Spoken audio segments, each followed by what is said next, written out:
نحمده ونصلي على رسوله الكريم أما بعد فأعوذ بالله من الشيطان الرجيم بسم الله الرحمن الرحيم يا أيها الناس قد جاءتكم موعظة من ربكم وشفاء لما في الصدور. سامعین محترم، جس موضوع میں تمہارے سامنے ہم کلام ہونا چاہنا ہوں اس کا عنوان عظمت قرآن ہے. حضرات، قرآن کی عظمت کے واسطے میں کہا کہ اتنا ہی کافی ہے کہ اللہ کا کلام ہے. کلام اللہ ہونے حیثیت نال نال کائنات کے اندر جتنی بھی عظمت والی چیزیں ہیں ان سارے اگر بچ کے کوئی عظمت والی چیز ہے تو اللہ کا کلام رب کا قرآن ہے. یہ تو بچ کے کائنات کے اندر عظمت والی کوئی چیز ہے ہی نہیں. حضرات، قرآن ایلیا عظمت والی کتاب ہے، ایلیا شانت مقام تے مرتبہ والی کتاب ہے کہ جہاں بھی اس قرآن کے نال جڑ جاتا ہے رب کائنات اس قرآن کی وجہ تو انہوں بھی عظمت عزت مقام تے مرتبہ عطا فرما دیتے ہیں.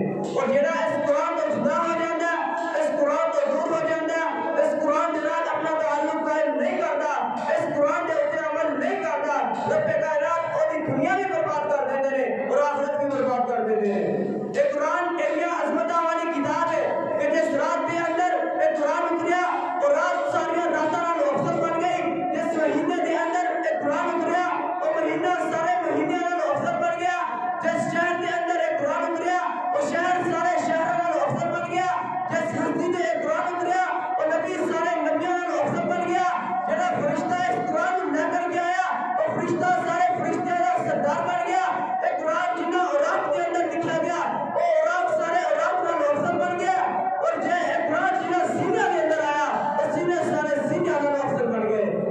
اس مثال میں تینوں اس طرح دے کے سمجھانا کہ آج ایک حافظ قرآن مسلح امامت کے طرف جاتا ہے. عمر کتنی کوئی 10-11 سال 12 سال اس بچے کی عمر ہے. قرآن نے سینے کے اندر محفوظ ہے.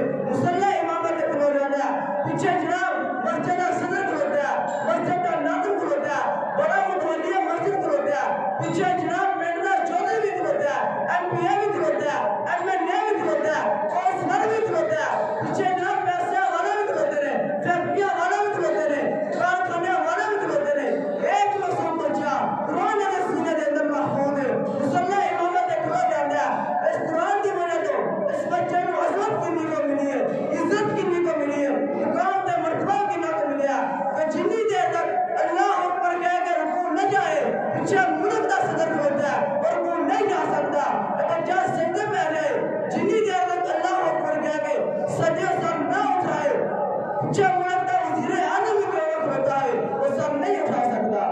اگر اٹھائے گا تو نبی علیہ السلام نے فرمایا اور اس شکل گدھے کی شکل بن جائے گی. قرآن ایلیا عظمت والی کتاب ہے کہ یہ عظمت رب کائنات نے اس قرآن کے اندر بیان کیتا. 28 پارہ سورۃ الحشر فرمایا لو انزلنا هذا القرآن على جبل لرأيته خاشعا متصدعا من خشية الله وتلك الأمثال نضربها للناس لعلهم يتفكرون. اگر اس قرآن کو صرف پہاڑوں پہ نازل کر دیں گے تو پہاڑ تیری عظمت کو تیرے مقام کے مرتبے کو برداشت نہ کر سکتے. پہاڑوں نے اللہ کی خوشیت کی وجہ تو اس قرآن کی عظمت کے مقام کی وجہ تو پہاڑوں کے نظر تاری ہو جاتا، پہاڑ نیسا رضا ہو جاتے. فرمایا وَتِلْكَ الْأَمْثَالُ نَضْرِبُهَا لِلنَّاسِ لَعَلَّهُمْ يَتَفَكَّرُونَ. اس یہ مثال لوگوں واسطے بیان کر رہا تاکہ لوگ غور و فکر کریں، تاکہ لوگ اس قرآن کی عظمت کو سمجھیں، میرے مقام کے مرتبے کو سمجھیں، میری فضیلت کو سمجھیں. اور جہاں بندہ اس قرآن کے نال جڑ جاتا، اس قرآن کے اوپر ایمان رکھتا، اس قرآن کے مطابق اپنی زندگی میں روح نہ پڑھتا، اس قرآن کے اوپر عمل کرتا، اس قرآن کے نال اپنا تعلق قائم کرتا، اس قرآن اور واسطے کی کرتا، اس قرآن اس بندے کو کی فائدہ ہوتا. فرمایا یا ایھا الناس قد جاءتکم موعظۃ من ربکم وشفاء لما فی الصدور وہدی ورحمۃ للمؤمنین.